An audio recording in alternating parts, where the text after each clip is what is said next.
Travis Scott throughout the years has become one of the most polarizing rappers ever, developing a cult-raging audience that allowed him to receive the keys to Houston as early as 2019. But his current run as Texas' most dominant rapper hasn't always been this smooth. Now, from being blamed for his disastrous 2021 festival Astroworld that led to many people dying, the court of public opinion has portrayed him as one of the most reckless and irresponsible rappers under the spotlight. I just want to send out prayers to the ones that was lost last night. We're actually working right now to identify the families so we can help assist them through this tough time. You know, my fans really mean the world to me, and I always just really want to leave them with a positive experience. An event that led to so many casualties that forced Travis Scott to pretty much go ghost for 2 years until he released Utopia. But today's story is a bit different, as today, we're breaking down why certain rappers attempted to destroy Travis Scott's reputation over one questionable action. When it comes to live performances, there are very few rappers that ever come close to the production and viral appeal of Cactus Jack. But according to some people, Travis Scott is a harmless, soft rapper who won't do shit. And to some people, Travis Scott isn't even a rapper because, plain and simple, he just can't rap. Now, this whole debacle has led to $1 million question: does Travis Scott deserve all the hate that he receives? Or is he simply just an easy target? Like, you shouldn't have been here anyway. Him specifically, too. I don't take it as personal as I should. It's Travis. He's harmless. I'm not into his whole makeup. I took it there. Travis Scott, most known for his breakout song Pick Up the Phone and Beeps in the Trap from his 2016 album, didn't always have this luxurious and successful lifestyle. In the late 2010, Travis Scott dropped out of college during his sophomore year at the University of Texas at San Antonio to pursue music full-time. Now, a person 100% chasing their dreams is something you can't knock, but when you find out what exactly he did to support himself during his grind, you might scratch your head or laugh if you're his parents. Now, Travis Scott, like many people who dropped out of school, didn't tell their parents, and he was actually using the money that his mother sent him for rent and food to pay for trips to Los Angeles and New York, and his parents, when they found out, cut him off financially because his mother was pissed. Is it true that your parents were sending you money for college, thinking you were still in college and you were actually already in New York, traveling toward a music career? Yeah, my mom would send me some money every 2 weeks for books and food and my rent. So I use that on straight gas and taxis or plane tickets or whatever. I was spending the money on clothes, whatever. Then I got caught, and then she just cut me off. And she was just like, "What the yo, you crazy wasting my money?" It's crazy, just going ballistic, man. She didn't talk to me for a good 3 months. Travis Scott first became friends with Pusha T in 2012 through Kanye West, as he was a signed producer at Kanye's label, Good Music. Now, Travis and Pusha linked up on their song Blocker on Pusha's mixtape that year, and Pusha T, for those you don't know, is part of a duo called Eclipse with his brother Mallet. And with Travis being the new young talent, they grew a close relationship as they were all under Kanye. Now, fast forward to September 2016, Travis Scott released Birds in the Trap, Sing McKnight, a very commercially successful album, and 1 month later, he was given his own Beats One radio show with Apple Music, The Freeway Party. And Pusha T appeared on the show, giving him love and singing him the highest praises because that album was a hit. I gotta say one thing. I just put an 8 in a liter. Throw some Jolly Ranchers in, make it sweeter. Versace by clothes on with a white hood. She snorting 3 lines like Adidas. Remix! First of all, I gotta tell you, bro.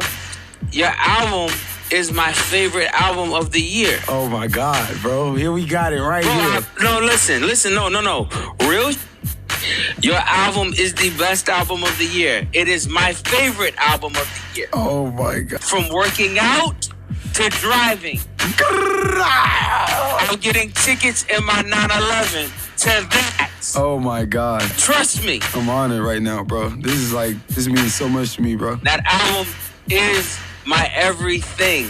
Bro. I'm extremely proud of you. You always been great, but this is next level. Wait, hold on. I just want to thank you guys for watching my last video, get into 5K. But with that being said, 98% of you guys aren't subscribed. Real rap, how am I supposed to grow the channel, keep doing this consistently, grow it, if 98% of you guys watching aren't even subscribed? I want you guys to come back to the video, but lock in with me. I'm trying to really do this full time, push the 5K almost at 4,500, and get to 50K by the end of the year. I'm just locking in. But lock in with me and do me a favor and hit that sub button. let's get on to the video. It's clear as day that Travis Scott was on top, and Pusha, just like every hip-hop fan in 2016, had the entire album on repeat, particularly the song Beebs in the Trap featuring Nav. Now the two had somewhat of a close relationship, but things really became distant between Travis Scott and Pusha T, as Travis Scott linked up with Pharrell and the Clips and pretty much blitzed their entire studio session in Paris to play them his new upcoming album, Utopia. Now for those of you not aware, Pusha T and Pharrell and Malice are all super close because they're producers and rappers from Virginia.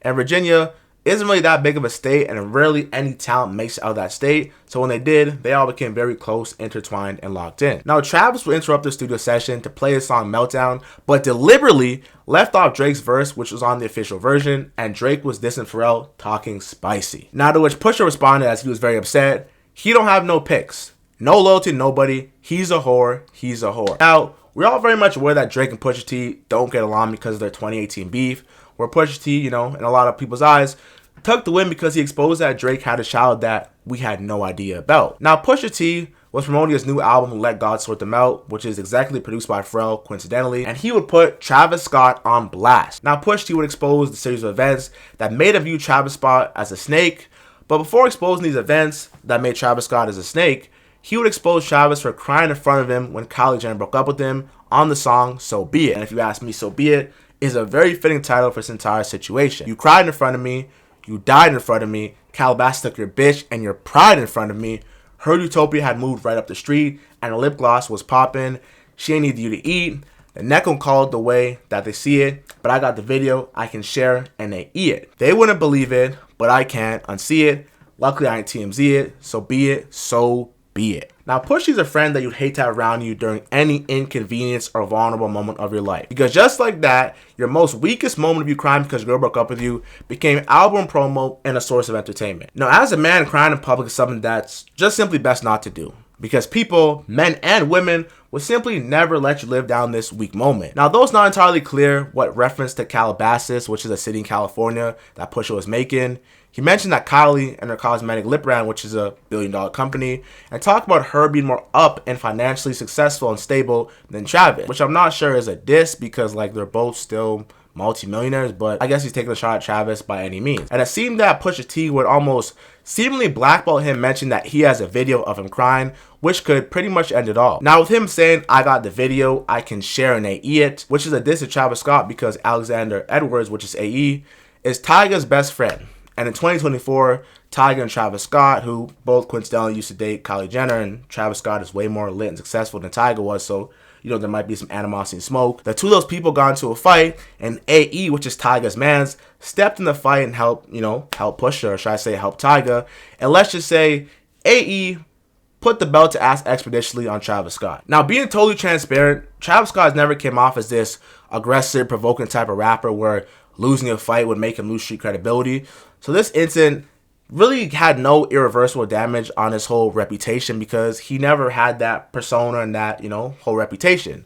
But what he did in Paris sure did though, and he couldn't change that. Now, as Pusha T would explain, we were in Paris, literally working, and he was calling to play P, which is Pharrell, his new album. He came to Pharrell's studio at the Louis Vuitton HQ, which is the headquarters, where Clips recorded most of their Let God Sort Them Out album. He interrupted the session. He sees me and Malice there. He's like, oh man, everybody's here? He's smiling, he's laughing, jumping around, doing this effing monkey dance. Monkey dance is crazy, by the way. We weren't into the music, but he still wanted to play it. Wanted to film us and Pharrell listening to it. And then a week later, you hear Meltdown, which he didn't play. He played the song, but not Drake's verse. Now, if you ask me, this is diabolical, as Travis Scott pretty much had Pharrell review his war and attack strategy, but conveniently left out the fact of the part of who this strategy was going to be used on, aka who would be featured on the song, which is Drake, and who would be getting dissed in the song, which is you, aka Pharrell. Now, the verse of Drake in question was him dissing Pharrell and threatening to buy his chains being auctioned just to melt them, which is something that I would say is extremely disrespectful. That's just F you money, I'm gonna buy your chains just so I can burn them. But what is the verse in question that pretty much set Pusha T on this warpath? Now, Drake would say on Meltdown, I melt down the chains that I bought from your boss, give F about all that heritage shit. Since V not around, the members done hung up the Louis, they not gonna wear that shit. Now, Drake was talking to shit, and we knew exactly who he was talking about. He essentially told Pusha T and Pharrell, I melted all the jewelry from your boss, which is Pharrell, and pointing out the LV, Louis Vuitton, hasn't been much relevant in the culture ever since the death of V, which is Virgil Abloh, who was a creative director at Louis Vuitton and also owned his own business, which is Off-White. Now, Pusha T has previously stated before, called Travis a slimeball or an or, who essentially had no loyalty. And this backdoor play by Travis Scott was clearly something that got him very upset, as he continued with this press tour of bashing Travis from GQ to Apple Music, and he wasn't letting up. I just thought it was disrespectful. I'm like, man, you know, we don't even want you here, to be honest. Like, we're not here to hobnob with any rappers, and I personally don't like rappers who don't rap. Right. Like, I don't want to hear that. Like, I don't want it. So, you know, to come and interrupt the session, to do something backhanded and backbiting, and not for nothing, like, man, I didn't have to put my arm around you before. You know what I'm saying? But, you know, to go along with the title, so be it. He does this numerous times. While the majority of hip-hop fans feel that Pusha T is right, a lot of people feel that Pusha T is pretty much clout chasing off a 2-year-old incident that really has no relevance to promote his upcoming album. Now, with that being said, does Travis Scott actually deserve all the hate that he gets, or are the rappers just pretty much bullying him because he can't hold his own weight and he's an easy target? Now, make sure you like, comment, subscribe, and actually put on notification bell. But real talk though, comment if I should talk about the whole Travis Scott Astroworld incident going on. I seen the documentary on Netflix, and I kind of just been, you know, kind of tapped into Travis a lot this week, so I thought about talking about it. I'll see you in the next one. Let me know down below.